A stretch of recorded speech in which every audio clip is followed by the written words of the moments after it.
पंचमी में हम माँ सरस्वती की पूजा करते हैं, लेकिन कितने लोग जानते हैं कि हम क्यों उन्हें स्वर की देवी कहते हैं? किसी को पता है? किसी को नहीं पता। तो देखिए, एक छोटी सी कहानी है इसके पीछे जो मैं आप लोगों से शेयर करना चाहूंगी। जब सृष्टि के रचयिता ब्रह्मा जी ने सृष्टि को रचा था, तो उन्होंने मनुष्यों को, जंतुओं को, झरनों को, सभी को बनाया था। तो उन्हें थोड़ी सी कमी लगी। उन्हें लगा कि क्या है ऐसा कि मैंने इतनी सुंदर पृथ्वी बनाई है, लेकिन फिर भी उसमें कुछ कमी मुझे महसूस कर रही है। तो वो विष्णु जी के पास गए। विष्णु जी कौन है, किसी को पता है? जैसे सृष्टि के रचयिता ब्रह्मा जी हैं, वैसे ही सृष्टि का संचालन करने वाले विष्णु जी हैं।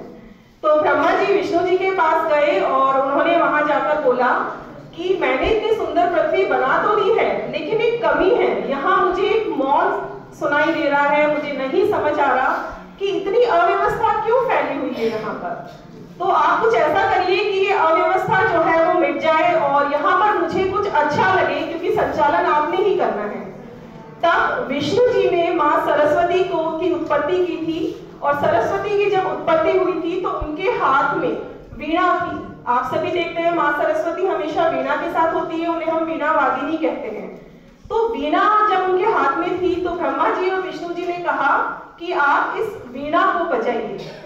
जैसे ही माँ सरस्वती ने वीणा का मधुर नाद किया, चारों तरफ एक कोलाहल, एक ध्वनि, एक स्वर की उत्पत्ति हुई, और उसी के साथ में हम लोगों में बुद्धि की उत्पत्ति हुई। और जिसकी जैसी बुद्धि थी उस हिसाब से लोगों ने एक व्यवस्था उत्पन्न की और इस सृष्टि की रचना हुई। इसीलिए माँ सरस्वती को हम स्वर की देवी कहते हैं, संगीत की देवी कहते हैं, विद्यादायिनी कहते हैं, बुद्धि की देवी कहते हैं।